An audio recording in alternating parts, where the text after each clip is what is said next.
ओम नमः सिद्धेभ्यः अरहद्भ्यः आचार्योपाध्याय साधुभ्यः। आदरणीय अध्यक्ष महोदय, विशिष्ट अतिथि महोदय, वक्तागण एवं सभी श्रोताओं को मेरा सादर वंदन। आहा समझाणु काई, ऐसे व्यक्तित्व से हम मिलने जा रहे हैं जिसके जीवन में सरलता का आगाज पाया जाता था। साधारणतया दर्शन विषयों पर मैं बोलता आया हूं, बोल रहा हूं, शायद बोलता भी रहूंगा, लेकिन आज आपने मुझे पकड़ लिया। मुझे एक व्यक्ति का परिचय देने खड़ा किया है। दर्शन व्यक्ति नहीं, शक्ति है, और उस शक्ति को जो प्राप्त कर लेता है वो है व्यक्ति। ऐसे व्यक्तित्व से आज मिलने के लिए मुझे जिम्मेदारी दी गई है। विषय का नाम है समय सार के अद्वितीय प्रभावक आध्यात्मिक सत्पुरुष कांजी स्वामी। इस विषय में मैं एक शब्द जोड़ना चाहता हूं, अद्वितीय समय सार के अद्वितीय प्रभावक। देखिए, दो कारण हैं समय सार को अद्वितीय कहने के। ये विषय क्यों नहीं रखा गया है, मेरे को इस पर बाद में लड़ाई करनी पड़ेगी। समय सार क्यों अद्वितीय है, इसके दो कारण हैं। पहला कारण तो यह है कि समय सार कोई आगम का ग्रंथ नहीं है, समय सार कोई न्याय का ग्रंथ भी नहीं है, समय सार कोई प्रथमानुयोग, चरणानुयोग, करणानुयोग का ग्रंथ नहीं है। ये एक अध्यात्म का ग्रंथ है। इसका मतलब समझते हैं आप? इसका मतलब यह है कि इसको किसी संप्रदाय से कोई लेना देना नहीं है। किस व्यक्ति ने कब कहा क्या किसी से कुछ कहा, इससे उसको कोई लेना देना नहीं है। जीवो चरित दंसण नाण ठिदो तम ही ससमयम जान। जीवो, उसको और किसी से मतलब नहीं है, जीव से मतलब है। अशुद्ध जीव से भी मतलब हो सकता है। जो शुभ अशुभ भाव में लगता है वो आत्मा कर्ता बनता है, जो शुभ अशुभ भाव में नहीं लगता वो कर्ता नहीं बनता है। जीव को भी बताना है। अरसम अरूपम अगंधम अवक्तम, शुद्धात्मा को भी बताना है। तो ये वास्तव में समय सार की जगह इसका सही नाम समय पाहुड़ ही है। अष्ट पाहुड़ जब पाहुड़ है तो इसका नाम भी समय पाहुड़ है। समय सार अकेले को नहीं बताया इस ग्रंथ में, स्वसमय को बताया, पर समय को बताया, ज्ञानी को बताया, अज्ञानी को बताया। नहीं तो इसमें और सांख्यों के दर्शन में अंतर ही क्या रहता। तो वो समझना उस दृष्टि से आवश्यक है। चलिए, दूसरा स्तर समय सार अद्वितीय क्यों है, उसका कारण यह है, भारतीय परंपरा में सबसे प्राचीन ग्रंथ वेद माने जाते हैं। वेदों को मार्गदर्शन दिया था सांख्यों ने। उन्होंने कहा कि वेद अशुद्ध हैं। वेदों में कही गई बातें, कौन कह रहा है? ये सांख्य कह रहे हैं। वेद अशुद्ध हैं, इनमें कही गई बातें नाशशील हैं, और ये जितनी बातें कह रहे हैं मात्र क्रियाकांड है। कौन कह रहा है? ये सांख्य। सांख्यों को मार्गदर्शन दिया है आचार्य कुंद कुंद ने समय सार में। आचार्य कुंद कुंद ने किसी दर्शन का नाम किसी और साहित्य में नहीं लिखा। आपको नियम सार में किसी दर्शन का नाम नहीं मिलेगा, आपको प्रवचन सार में नहीं मिलेगा, जबकि वो तो प्रमाण पूर्वक लिखा गया ग्रंथ है। समय सार में आपको सांख्यों का नाम मिल रहा है। और सांख्यों को पता है वो क्या कहते हैं? वो सांख्यों से ये कह रहे हैं, ओ नपुंसकों, आत्मा को नपुंसक मानने वालों, तुम्हें यह समझ आता है कि आत्मा सिर्फ भोक्ता नहीं है, आत्मा कर्ता भी है। जिस भाव का वो धारी होता है उस भाव को वो करता है। जम भावम कुणदी तस् सो कत्ता होदी। तुम यदि अशुद्ध भावों के करता हो तो तुम ही अशुद्ध हो। कोई हवा से अशुद्धता टपकती नहीं है। तुम यदि शुद्ध भावों के करता हो तो तुम शुद्ध हो। शुद्धता भी कोई जादू से आने वाली चीज नहीं है, वो तुम्हारे अंदर रहने वाला ही तुम्हारा स्वभाव है। इसलिए समय सार एक अलग लेवल पे अद्वितीय ग्रंथ है। समय सार का मार्गदर्शन किसी ने नहीं किया आज तक। इसके बाद आप किसी भी न्याय का ग्रंथ खोल लीजिए, किसी भी दर्शन का ग्रंथ खोल लीजिए, किसी ने समय सार को पट्टी पढ़ाने की कोशिश नहीं की। किसी ने समय सार का खंडन भी नहीं लिखा, कभी नहीं। इस दृष्टि से मैं कहता हूं समय सार अद्वितीय है। तो इसका प्रभावक कैसा होना चाहिए? इसका प्रभावक भी हमें अद्वितीय चाहिए।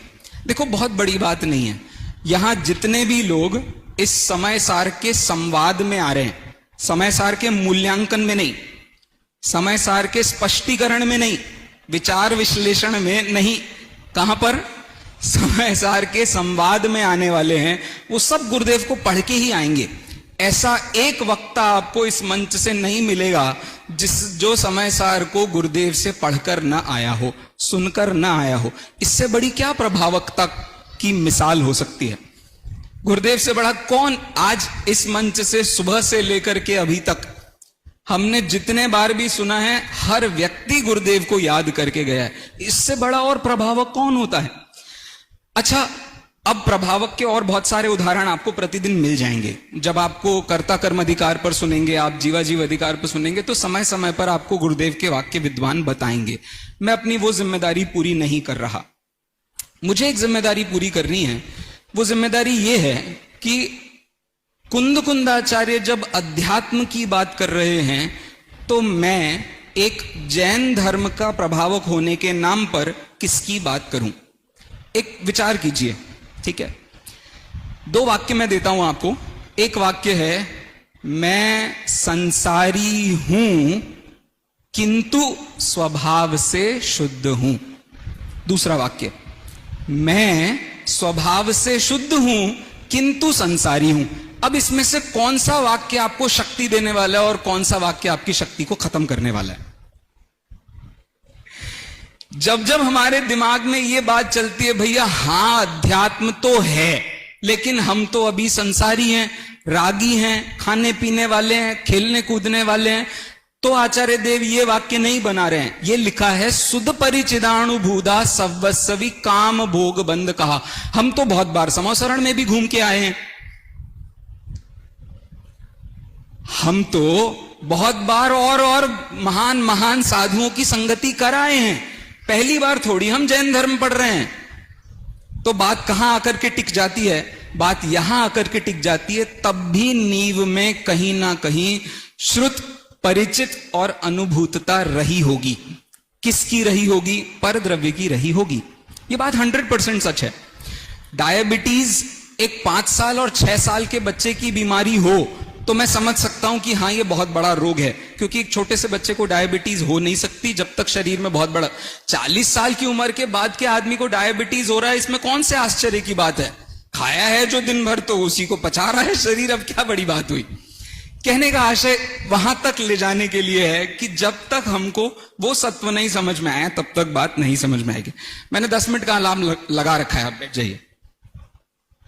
अच्छा, अब ये संत नहीं है, इन्होंने विषय में संत शब्द नहीं लिखा, सत्पुरुष शब्द लिखा है। बड़ी बात है, बहुत बड़ी बात है। आपको पता है भारत देश के इतिहास में किस आदमी को सत्पुरुष कहा जाता है? ऑब्वियसली कांची स्वामी के अलावा और किस व्यक्ति को हम सत्पुरुष के नाम से जानते हैं? राम। राम को महाभारत में अनेक स्थानों पर सत्पुरुष के नाम से याद किया है। सत्पुरुष का मतलब समझते हैं आप? सत्पुरुष का मतलब जिस आदमी को आज तक किसी ने बुरा ना कहा हो। क्या बोला? आज तक जिस आदमी को किसी ने बुरा ना कहा हो। कहा हो पर आपको लगेगा नहीं, गुरुदेव पर तो बहुत लोग बुरी बुरी बातें कहते हैं। माना हो। कोई गुरुदेव को बुरा आदमी नहीं मान सकता। अरे जंगल जैसे सोनगढ़ में रहने वाले व्यक्ति को कौन बुरा मानेगा? जो केवल आपको हूं परमात्मा छू ऐसे संबोधन करता है, इस आदमी को कौन बुरा मानेगा? कोई बुरा नहीं मान सकता, कोई गलत मान ही नहीं सकता। तो बात कहां आकर के टिक जाती है? सत्पुरुष एक सामाजिक दृष्टि से भी वो उतने ही सत्पुरुष थे जितने कि वे आध्यात्मिक दृष्टि से सत्पुरुष थे। चलिए, अब गुरुदेव बने कैसे होंगे? मात्र इतने से विषय पर मुझे थोड़ी सी आपसे बात करनी है। आदरणीय भाई साहब से आज सुबह ही बात हो रही थी, तो उन्होंने कहा गुरुदेव ने वो टॉप, अच्छा सॉरी, दादा का वाक्य था, गुरुदेव ने टॉप भी देखा है और बॉटम भी देखा है। हाँ, आप प्लीज इन वर्ड्स के आज के मीनिंग्स मत यूज कीजिएगा। टॉप देखा है मतलब उन्होंने साधु वाला चरित्र भी देखा है। उन्होंने पूरी दुनिया में यह भी देखा है कि एक व्यक्ति की संतता क्या होती है, मतलब पानी चरणामृत में धोकर पिए, ऐसा भी उन्होंने दिन देखे हैं। और ऐसे भी दिन उन्होंने देखे हैं, मुझे फर्क नहीं पड़ता, कोई मुझे खाने को भी दे दे। देखे हमने ये दिन। हम हमेशा वो नमक वाले पहाड़ पे रहने वाली चींटी के जैसे हैं, अपने मुंह में नमक लेके घूम रहे हैं। माँ बाप तो है ना, घर वाले तो है ना कोई तो है ना, कहीं ना कहीं कुछ ना कुछ तो है ना, शरीर तो है ना, एक्सरसाइज तो है ना कुछ तो है, जीवन चल जाएगा ना। ये मैं हूं ही नहीं तो इसके साथ मेरा जीवन चलेगा कैसे, ये वहां तक का सत्व है। अंतिम बात का समापन करते हुए, यदि आपको गुरुदेव बनना हो, गुरुदेव के प्रभावक चरित्र तक पहुंचना हो, तो दो चीजों का विचार अत्यंत आवश्यक है। पहला ये कि गुरुदेव को समझें कैसे, गुरुदेव ने क्या क्या समझा, और दूसरा ये कि गुरुदेव ने क्या क्या जिया। अंतिम वाक्य कह के अपनी बात को समाप्त करता हूं। जैन दर्शन ऐसा वस्तु तत्व का दर्शन है जिसमें समझना कुछ भी कठिन नहीं है। ये हम इतने घंटों लगा रहे हैं, इतने घंटों अपना समय लगा रहे हैं। आप ये सारे अपने लाइफ के जितनों की जितनी उम्र हो गई है, इन सब उम्र में से केवल और केवल 6 महीने निकाल लीजिए। कितने? अमृतचंद्राचार्य ने इतने ही मांगे थे आपसे।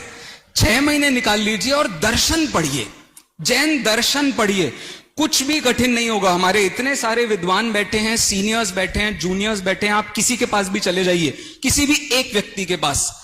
जैन दर्शन समझना कठिन नहीं है, कठिन तो है उसे जीकर दिखाना। गुरुदेव ने जीकर दिखाया था, इसीलिए वे अद्वितीय प्रवक्ता हैं, थे और रहेंगे।